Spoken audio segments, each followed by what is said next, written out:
All right, Chelsea fans, welcome back to another episode. That's right, of the London is Blue podcast. Hopefully your favorite Chelsea podcast out there and a part of the Men in Blazers Media Network. Dan and Nick here after a draw against Everton, the last fixture before Christmas Day, before the Boxing Day fixtures kick in.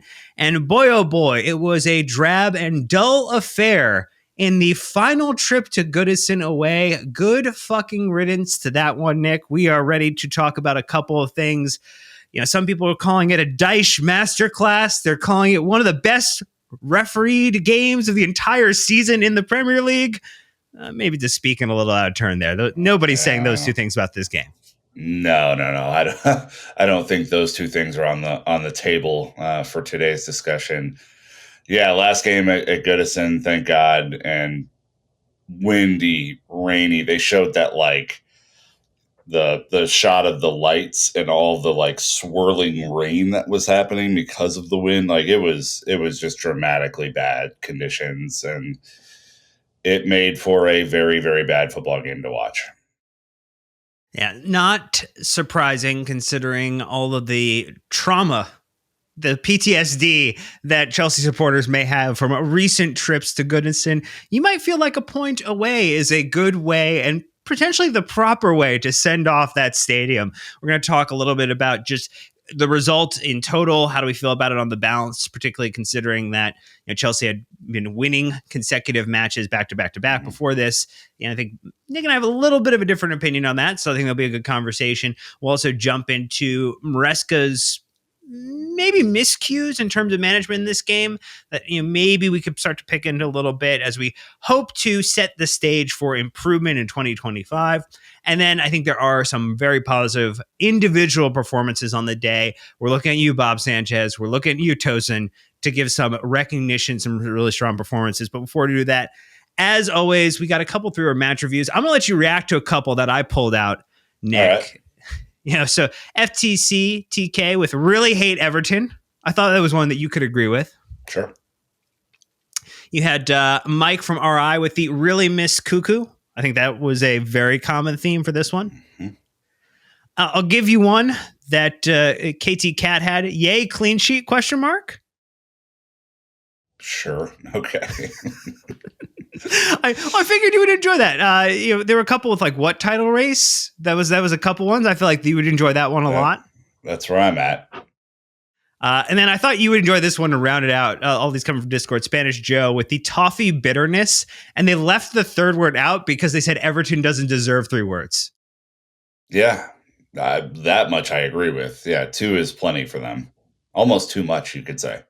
Yeah, I mean, someone X with the Chris saying we got Dyched, which I think is a very fair one. It's 2. Our good friend Andrew with Bob Saves Bacon. I think that was another common theme within these. Did you ever through a match review to sum it up?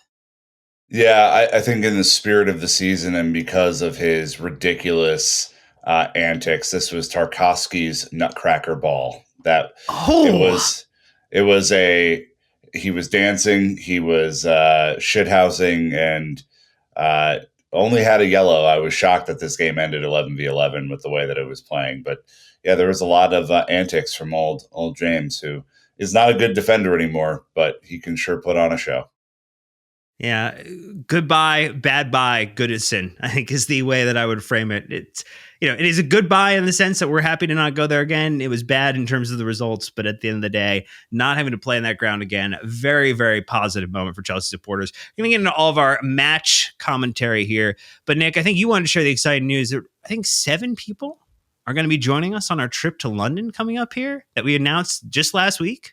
At least 7 people, yeah. So we're very excited to be going back to London. Obviously, we have announced that we're going back March 28th through April 3rd. In that window, you will hopefully, knock on wood, get an FA Cup quarterfinal game to play. You will have the Chelsea women's game versus West Ham the very next day, and then midweek game at home against our hated rivals, Tottenham Hotspur. Hopefully, an easy one with our good mate Ange at the helm of Tottenham still. Maybe. We can only hope. but yeah, we're going back, and what we tried to do with this one, it's the first time since 2023 that we've been over as a group, make it accessible to as many people as possible. We understand that these are relatively big purchase decisions. We understand that in this world, nothing is cheap right now, but we did try and keep costs as low as humanly possible. You're getting 6 nights in a London hotel. London, not the cheapest city in the world. You're getting guaranteed match tickets. You're getting at least one live podcast and other shenanigans afoot. So if you are interested in joining us, we'd love to have you. Shoot us an email at contact@londonisbluepodcast.com. We'll answer any of your questions. We will redirect you to XL Tours if you have any wishes to extend your trip beyond just what we have scheduled. And we'd love to have you. And at least 7 people signed up already with like 3 days of promotion. So hoping to get this thing up and have a big crew for Chelsea Tottenham. Yeah, no surprise. When we go to London, we tend to roll with a big crowd. So join us. We'd love to have you be a part of that. Links in the description to get you connected with that too. So again, it was Everton versus Chelsea. It was a 0-0 draw. It was this past Sunday, December 22nd in the Premier League. No goals to talk about, which means we can kind of get right to a starting lineup, Nick. And I think as we looked at it, Sanchez between the sticks, the first thing that caught people's attention was the fact that Malo Gusto, left back with Cucurella being suspended for this game due to a very dumb, D-U-M-B, dumb element of the last game, seeing him suspended for this one. Levi Colwell with Tosin next to him, and Adisasi coming in at right back. Josh not getting a start. Very kind of head-scratching moment there for us. Enzo Fernandez and Moises Caicedo in midfield. Pedro Neto, Cole Palmer, Jadon Sancho, all behind Nico Jackson up top. And then only 2 subs off the bench. Nkunku in the 75th minute and Madueke in the 76th minute, and they came on for Jackson and Neto. Vega, Cassidy, George, Felix, Guiu, Josh, Jorgensen. A lot of unused subs in this match. I mean, what did you make of the lineup and maybe some of the decisions that Maresca had to make here? Confusion, concern? So, I mean, I am one to... I think we've seen enough of Disasi to kind of know what you're getting out of that experience, and it's not always the most positive experience that one can have. So I understand that, Maresca wanted him in there for set piece defending and his height, and I think, against an Everton team, you can kind of understand that logic. I think at right back, you just lose so much with him in that position, and his positioning in this game was pretty horrific in general. I would have preferred to see Josh. I know it's soon. I know he just played 90 minutes on Thursday. I know. But this is where not having a healthy Reece James really hurts you. I mean, it really, really hurts you in a game like this where you don't have a bona fide, right back. Or if you're in Cucurella's position, you don't have a bona fide left back replacement right now. Clear that Chilwell's not going to play. Clear that Vega is a little too green for these sorts of moments, right? And so him and Josh don't get a chance to play in this one, and it's the fine margins. I think we're having this conversation in our group chat amongst the London is Blue contributors, and you kind of look at the bench today. You look at who's injured right now. You look at who's suspended or getting close to a suspension. I think Nico's one off of a suspension right now. The team becomes a lot less deep than you think it is. And that's with all these, really different types of players. We're one injury to Caicedo. We're one injury to Cucurella away from this being a very, very, very difficult situation to overcome. So I'm saying that out loud because in moments like today where you see Disasi starting, you're get a little lump in your chest. You're like, ugh, man, this could be every week if things go poorly. So, not to be a downer so early in the pod, Dan, but I was a little confused by the move, frankly. Yeah, and I think there's often a thread of conversation about when there's a academy player, someone who comes from Cobham, there's a view that like, wait a minute, you're hyping up the youth players, you're trying to get them all, in the squad and in the side. And when you look at this Chelsea team at the moment, I mean, there's really only one Chelsea Academy product in Levi Colwell, who's playing and contributing significant minutes to this Chelsea team.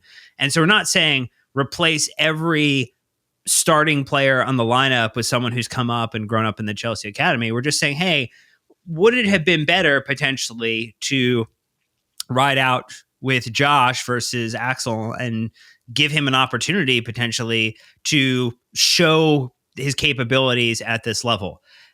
Maybe, maybe not. I mean, that's the question for Maresca to kind of answer. But I think sometimes the narrative becomes, well, wait a minute, like you're just, you're trying to push people ahead too early. And I don't think from what we've seen that would have been the riskiest thing that Maresca could have done in this match, considering what, really how Disasi was very much targeted and challenged a vast majority of the game. I mean, he did have a 7.2 on Sofa score, which was one of the higher scores on the day for any player in this game. But I think in general, he did struggle in the attack. I mean, I think part of that may be down a little bit to the fact that Caicedo kind of had to be everywhere in this game. And I mean, that really puts you kind of in some one-on-one situations or two-on-one situations that you don't love for any defender. But, it did not give, I think, Disasi an opportunity to, really, he did advance into the opposition half, but I mean, the majority of his time was really spent in our half trying to kind of keep it on lock. I mean, there's a couple points to make here, right? I think the first is that when you keep a clean sheet, it's hard to criticize defenders too much. So like, I don't think this is like, this was not the worst performance we've ever seen from Disasi. It wasn't the worst performance that we've ever seen from this team at Goodison. I think there's a difference, there. But I think what we have seen recently is when the midfield does not have to cover so much for the fullbacks, that this team becomes lethal moving forward because Enzo gets to move into that kind of like double 10 with Cole Palmer, which takes some time and attention away from him. Everton set up to 4-box Cole Palmer today. They put 4 players around him at all times in attacking areas. He found it incredibly difficult. If you're able to transition Enzo up there more consistently, it allows you for a little bit more, I think, of a chance to get some real attacks in. We didn't have very much today in any area. And part of that's, from the fullbacks going up and Malo Gusto having a very poor performance attacking wise today. And some of it's from the midfield not being able to push up because they are covering for the fullbacks in defensive areas. This system is very precise, right? One thing that we've learned about the way that we play is when one part of the system isn't working, the rest of the system isn't working. And I think that's mostly what you saw from an attacking sense today. I think defensively we were relatively okay, but I think your point is that Everton are pretty bad attacking wise. So you can probably only take this risk a few times in the league without getting burned.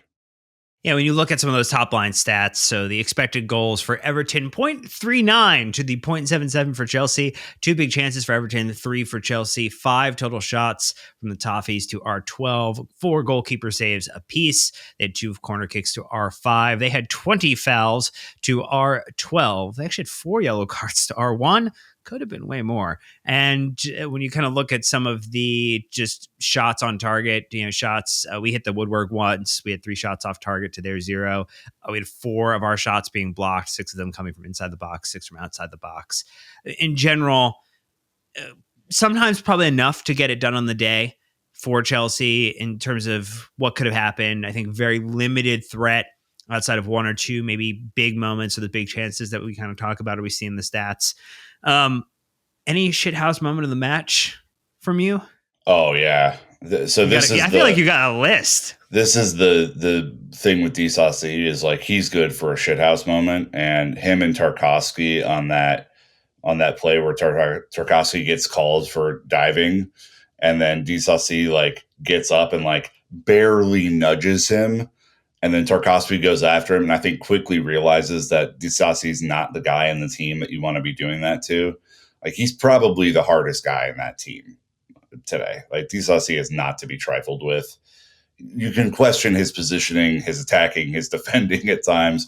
One thing I would not question about Disasi is his physicality and wanting to get into the mixer, especially with someone like Tarkowski.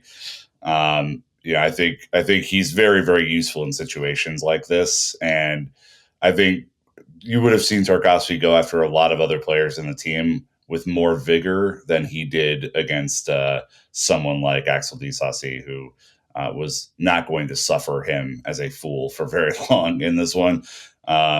So yeah, that was definitely my shithouse moment of the match. There was this look on Disasi's face that's like, please do something, please. Yeah, they play like a really hard team when I mean they've got a good defense. Like, let's just be fair. They are just, I mean, they're impotent in attack would be the way to frame it. And so like it's one of those things where like they trained one part of the body too much, and so they're just like completely offset. They have one big arm and one like really small arm. Yeah, yeah. It's one of those. So they're hard. They think they're harder than they actually are, which is, I guess, kind of funny for a Sean Dyche side. Look, we're going to have our first ad break out of the way. When we come back, we are going to talk about just, is this a good result kind of on the bounce? And then we'll get into a little bit more of Maresca's question marks in terms of management in this game. So stay tuned and we'll be right back. Okay, Nick. So it's a draw away at Goodison. Last time going there, we talked about in the preview that would never be released due to recording errors on our end about Chelsea's history at Goodison away to Everton in recent memory. Do you think it's a good result? Do you think it's a bad result? Do you think it's a meh result? Where are you on the bounce of this one? I'm more worried about the performance than I am about the result. The result is what it is. I think there are plenty of people who are happy with a draw in this one because they saw the performance and realized that this was not good enough for us to win. I think your most likely result in this game is 0-0, 1-1, or 2-2. Both teams had those sorts of chances that they should have put away, right? Nico gets saved off the line from Pickford. After that, Cole Palmer puts the ball a little bit behind him, right? And he doesn't quite get a full strike on it. And then Nico heads onto the bar. Like, those are our two chances in this game. Similarly, Everton have one, that Rob makes a good save on, then Tosin makes the block on. I believe you have to refer to him as Bob in these moments, Nick, because it was a Bob performance today. It was a Bob performance. That's a fair enough point. Yeah. So, those were your chances in the entire game. That was it. It was a very terrible game. I don't think we backed away from the challenge necessarily. So I want people to understand like the nuance of my criticism here. I don't think we were afraid of them. I don't think that we back down from their ridiculous challenges and their flopping and their all this sorts of nonsense. We know that, it's a lively crowd, and that crowd was baiting the referee into every single call. We get it. We understand it. I think what I'm disappointed in is the fact that we are 10 times better than they are. And we played down to them today. And the performance was just not good. And what worries me about that, Dan, is we said going through December, there's going to be a hiccup. We know there's going to be a hiccup. Ollie thought it was going to be today. I thought it would potentially be against Fulham. So Ollie wins this one. But I do think Fulham's a much better team than Everton is. Like, it's undisputed. Like, they are a much better team. And I worry that we let the occasion and the previous history get into our head a little bit. And once the ball didn't roll our way, it looked like there wasn't a plan B. And that really is confusing because Dyche has been there for forever. We know exactly how his teams play. We know exactly what they're going to do to try and gum up the works, right? And make it really difficult for opposing teams to play. We know the weather is shocking, right? We know there are constants here. These are not variables in the way that we look at this. So it just felt like we were underprepared to deal with, their plan A, and we didn't have a plan B to counter that. And, this is a team that, we should be beating if we're just very honest about it. They're 15th in the table. I mean, again, they are one of the best defensive sides on the balance of also being one of the worst attacking sides in the Premier League. They also had a draw with Arsenal as well, 0-0. So, I mean, that's something to kind of take into consideration, I think, from the framing of this one. Yeah, I think I'm more concerned about our plan B, C, and D when our initial strategy isn't working in this type of game. And this was a game where Cole Palmer only gets 2 shots off. It's not generally where he is this season. I mean, he had 2 shots in that opening game against Man City that we lost. In the match against Crystal Palace, 1-1 draw, he had the assist, only 2 shots in that game too. In games where he doesn't have more than 2 shots, most of those have actually been a win for us. So every other game has actually been a win. The 1-0 against Bournemouth, the 2-1 against Newcastle, the 4-3 against Tottenham. Crazy that one. That was, it was two goals, penalties of 2 shots.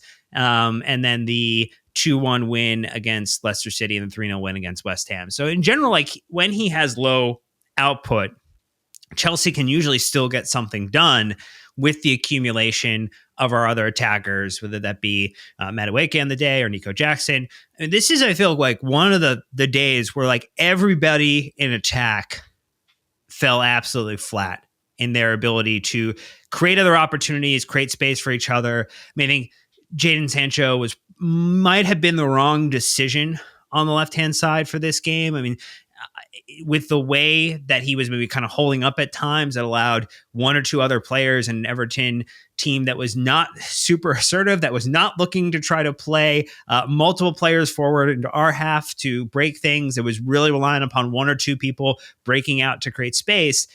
You needed a willingness and an ability to play it over the top, to make some really aggressive runs into the penalty box and ultimately into the 18-yard box. And like we ultimately were not finding enough of that goodness across our attack. We're attacking with our winger. So the gamble that Everton make in this game is we're going to put 4 players around Cole Palmer. Hypothetically, like even if that is like your 2 holding midfielders dropping back and your 2 center backs stepping up to form that box, hypothetically, you should have one-on-ones in every other space of the pitch. We did nothing with those one-on-ones all game, right? What's disappointing about that is Jadon Sancho doesn't have a left foot. He blew by Ashley Young on multiple occasions and had to circle back because he couldn't cross the ball with his left foot. Also, I don't think crossing was the right thing to do in the conditions today. And that's all we were kind of set up to do, which I didn't quite understand either. It felt like the cutback game just completely left us. Mikolenko's a terrible defender. Like, he's really not good. I think he's a part of this unit that kind of makes him look better, but he's not very good. Neto had a little bit of success against him, but not enough. We're talking about like adjustments in this game. I would have switched them. I would have switched Neto and Sancho and see if you have something else that you can try. That didn't enter into the realm of possibility. Madueke comes on later, looks completely disinterested.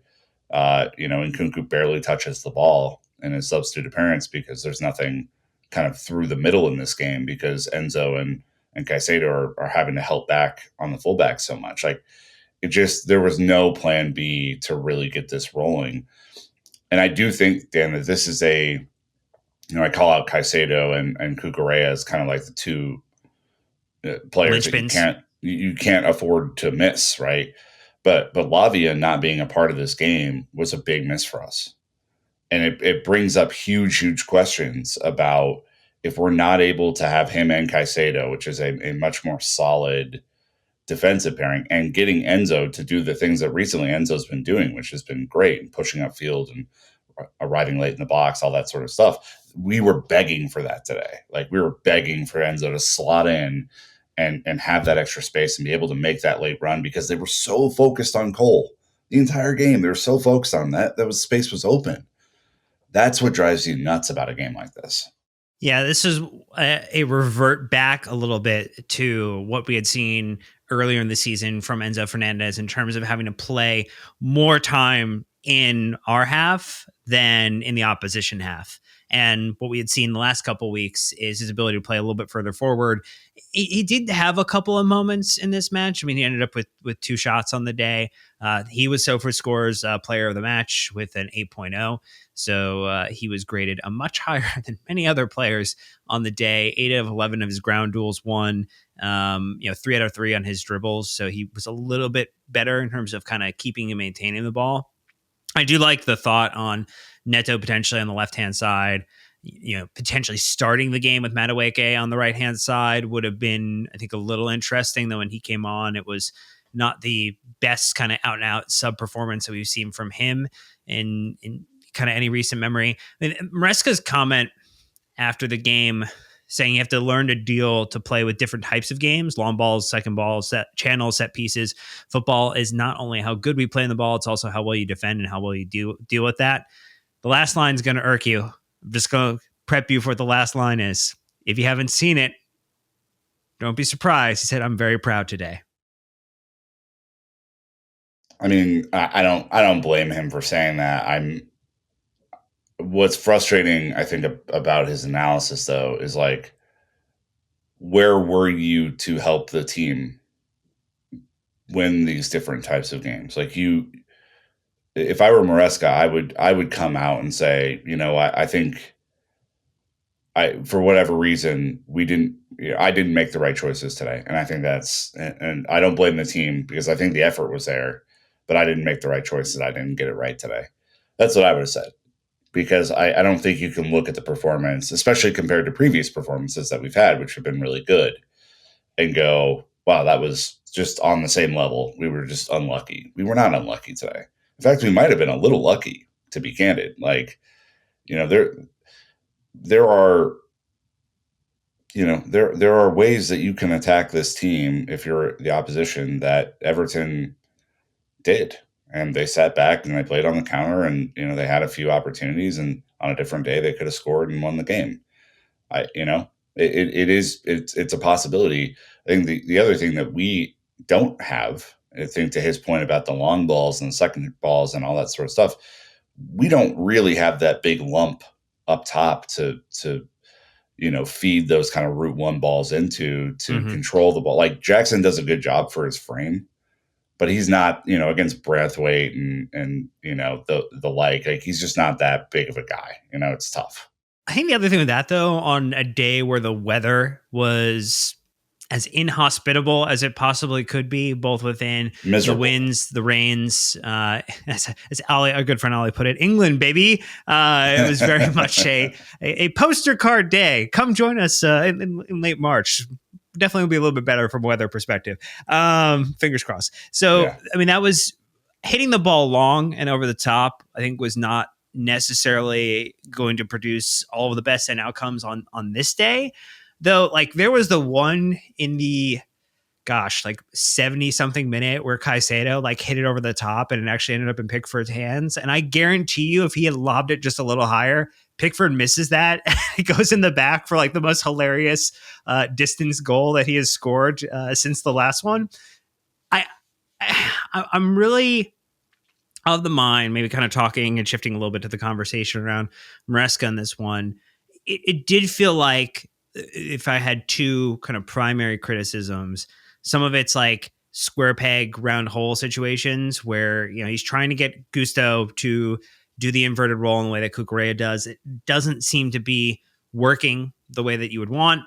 And the way that we saw it not resulting out, not netting out the way that you would hope, and not making changes either earlier or with enough time to really make an impact in the game. I think those would be the two things that I would have the kind of biggest criticisms around for this one. Yeah, and look, what's odd about Gusto, in this one is we saw him in attacking wide areas, dangerous. So dangerous. Gets in the right spaces. We saw him last year be a huge contributor in those areas. When he's forced to go infield, it just feels like he loses everything. And I don't know why that is. It feels very odd to watch this player who we know has the sauce. He does. He's a really skillful footballer. Just doesn't seem to compute when he goes infield. And so if you know that, and you're talking about square peg round hole here, why don't we have a B plan, plan B, if you will, to do a 3-4-3 or something that allows someone like Gusto to really do what he's good at, right? That doesn't hurt the team because he can track back. You're already playing with three center backs anyway. Throw Madueke or throw Neto as the other wing back. Have the front three. Like do what you do, right? Have that be protection. But I'm just it's odd to me that there is like you keep trotting this thing out in the way that it is, and it's not working. Or if he's not going to play that role well, then you absolutely have to play someone like Vega who can, even if Vega's not ready, or someone like Josh, right? Like these are the two things that I find really odd about the way that we played today and the way that we played when we don't have like our ideal 11 in there is like Ben Chilwell's not playing because he doesn't fit the system, right? Now I think he still has a lot to offer as a footballer, but maybe I think it's probably time for him to move on because of that's the kind of stance of the club. He's not the only one that doesn't fit the system. Like Disasi doesn't fit the system at right back. So it's odd to me that some decisions are made, some aren't, and that we keep trotting out this thing, but it exposes the depth that we have in critical areas, right? I think more than anything. Yeah, and I think just to kind of end that point around Maresca and some of the criticism of this one, when you look at the subs, you're hoping for something, anything to change the game, shift the dynamic at all. 2 subs, 0 shots in 22 minutes effectively. 75. I mean, you bring him in 75th minute. I mean, you're how many times have we said like it's just nonsense? Like these players do need time to warm up in the game, and you got to try something different formation wise too. I think that was the other complaint that I had is like what you're doing for 75 minutes isn't working. Why don't we throw an extra attacker on? Why don't we try and figure out something? Or how are you going to get them the ball? I mean, if Nkunku had throw Vega four touches. Yeah. You had you did have more from Madueke 14. He did kind of had one long ball successful. Did not do well with his ground duels, 1 out of 5. I mean, so again, just not what you were hoping for in a lot of ways, shapes, and forms. I think we probably would point to Maresca needing to come up with answers in these type of games, particularly when you don't have a perfect situation. You're going up against a opponent that really wants to defend and takes pride in their defending. How you break them down, how you work around them, particularly when all your attackers are not contributing on the day. That does make it a little bit more difficult. So I think there is definitely some criticism, but there also is a point of, hey, not often this season has every attacker gone missing on the day for Maresca and the team. And so that was another little odd wrinkle to this one. But I want to take our last ad break. When we get back, there are some positive elements and performances in this game that we have to give some recognition to as we then take a look ahead to what is remaining in the last bit of December for this Chelsea team. So stay tuned and we'll be right back. Nick, I had to correct you earlier because you called him Robert. And this was a B.O.B. Big Bob performance on the day for this Chelsea team. And again, we oscillate as supporters between wondering how this is our first choice keeper and being super excited that he showed up on the day. Big old Bob he got my man of the match in this one. Yeah. Tosin up there, I think. Too. I think so. Yeah. Either of them would be a very fair. Like if you said Tosin and we had that split ticket, I would be very happy with that being our one. I think I'd go Tosin, but I think to your point, made himself big on multiple occasions. Obviously gets a huge save that was probably going to be a goal from Harrison. I think in general dealt with the wind and the crosses pretty well. Didn't seem too bothered on the chaos on the set pieces that Everton was trying to throw at us. It was a good performance and we needed it, right? And especially when the attack's not doing much, you need your defenders and goalkeeper to really stand up. I mean, been a while since we had a clean sheet, so that was a nice thing to see for sure. And I think it's confidence inducing, right? To be able to do that in tough conditions. He doesn't get a run around. Like, he gets to stand there and be cold and rained on the entire day. And that's not, I wouldn't think that would be too much fun personally, but yeah, it was a good performance. And I think he and the center backs, Colwell and Tosin, did a pretty damn good job in the limited moments where they actually had to defend. Yeah, he had 4 saves on the day. He actually accounted for goals prevented of 0.37 off of the 0.39 expected for Everton. So basically, he did everything he needed to do to make sure that they did not walk away with anything more than a point in this match. Again, I think we were joking in our group chat that he should have tried a shot from distance, because you never know with Pickford what would happen. Yeah. One clearance, one interception. Some of the distribution was wonky, but I think all of the distribution was kind of wonky on the day, given the weather. So I'm not gonna, point at that one as a bit of a problem. Not today, no. I will say though, looking at your guy Tosin, when you look at his heat map, it kind of looks like a baby goat or camel. So could he be our best player? I don't know. Sneaky good in the way that he was able to come up. And I mean, just, do you want to wax poetic about that block he had to save what was going to be a surefire goal? Yeah, I mean, there's a bunch of people online, I think correctly saying we lose this game last year because we don't have, kind of the guts and courage to make the right play at the right time. This was a huge block where both Disasi and Caicedo, if you look at the replay from like the behind the goal side, were on their back foot and not in a position to step up and make a block. So Tosin slides over, all 8 feet of him, and, comes over and makes a huge block in a difficult moment. Has to get that block right too, because if he doesn't, it's a clear penalty. So he really does make a fantastic block. And I think broader than that, Dan, it was just we haven't quite known who this player is, right? He's still kind of an unknown to Chelsea fans. Comes to us from Fulham on a free, clear leadership abilities. People have waxed poetic about him as a leader.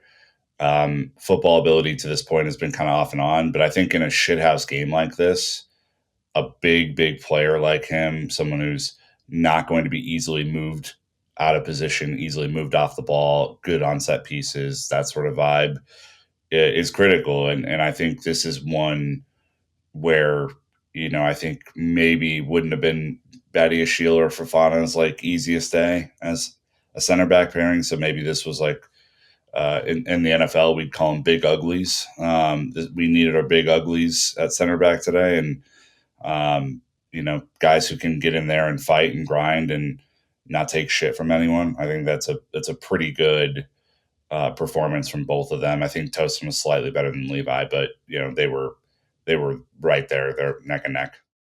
Yeah, his first clean sheet that he has been involved in, I think, in the league since the 3-0 win against West Ham.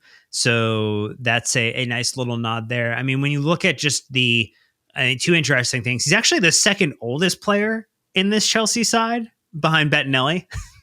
So I would argue he's actually the oldest player in this side, given the fact that Bettinelli is the vibes guy who's just... Brandon Busby will not have your slander, Dan. He will not have it. I know he won't. And then before this game, he had 4 starts in the league over 6 matches played with 353 minutes, which puts him on the very low end in terms of contributions in the Premier League this season. So I think probably very nice for him to get the nod with the injuries to Fofana and Badiashile, creating a next person up mentality. And so, on the day, I think got to be happy for him. I think for the defense in general, even though we were not necessarily super happy with the attacking contributions from Disasi and Gusto, Colwell maybe not his best game, but he did show up in a little bit of a tussle as well. So we are building maybe some harder mentality for this side, willing to kind of stand up to some troublemakers and some nonsense-inducing individuals from sides like Everton, who just, as you kind of indicated, Tarkowski definitely loved stirring stuff up in this one. Beto too, that horrific challenge he put on Colwell. Like there were some ridiculous antics that were going on in this one. Cole was chopped down a few times and some not so good moments. I think we got ours in as well on this one, but the referee he just let it happen. He was a passenger today. It was difficult. Chris Kavanaugh, not on your Christmas list this season, clearly. That is, he's not going to get any positive recognition from you. Let's, though, talk a little bit about the fact that, like, what does this outcome mean then for Chelsea as we look at the table recording during the first half, which has just ended, of the Liverpool-Tottenham fixture. Liverpool flying high at the moment, 3-1 over Spurs. So, again, you can't count on them for anything. Shocked, I tell you. Unbelievable. Which means, as of time of recording, Liverpool currently on 39 points at the very tippity top of the table. Chelsea in second position on 35. Arsenal on 33 points in third. And then Forest, as everyone predicted in their preseason polls, rounds out the top four at 31 points. Only to be slightly outdone is Bournemouth in fifth at 28 points. Level with Aston Villa on points, but ahead on goal difference. Again, what everybody saw coming this season, a 4-5-6 of Forest, Bournemouth, and Villa. Man City, 7th place on 27. Newcastle, 26 points in 8th. Fulham, 25 points in 9th position. And then Brighton in the absolute smack dab middle at 25. So, I mean, just in general, in a day where we didn't win, but we gained a point. We gained a point on City. We gained a point on Tottenham. We gained a point on United. We have further created some distance from those in positions behind us, though maybe not as much as we'd like. That allowing Arsenal to creep a little closer is probably the saddest moment, and maybe not being able to capitalize on an opportunity to keep some distance. The distance between us and Liverpool smaller is maybe the biggest kind of slight on it. But if you think about the fact that the beginning of the season, our hope was to stay in the top four, to get into Champions League next year, whatever way we needed to do so, I guess you say we're getting closer and closer to feeling better about that one, even though the title challenge is becoming harder to maybe back up as a claim in this exact moment if Liverpool are just going to go smack everybody like they did or are doing at this moment.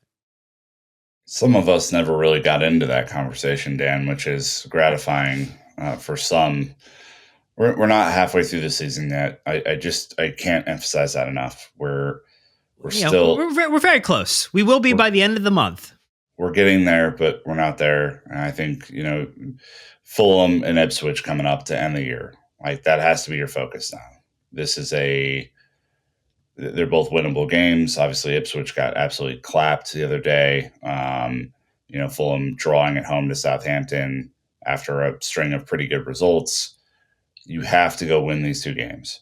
If you end, what we talked about a few weeks ago, if you end this run with something like 27 or 20, I think it'd be 28 out of a possible 30 points, it's a phenomenal run, right? This result should not dampen that overall picture that we have in our heads. Like, obviously, if you were hoping to go stride for stride with Liverpool, I think that's probably not going to happen. It feels like to me, but that's okay.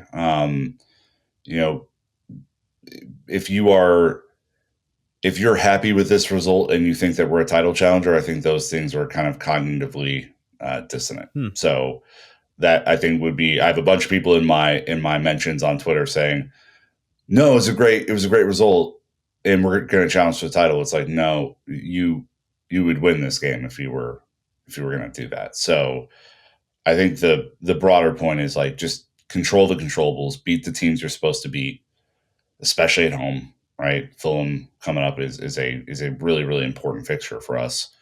And, on the road, do what you can do. If you split on the road and you win 75% of your games at home, you're going to be there. So it should be fine.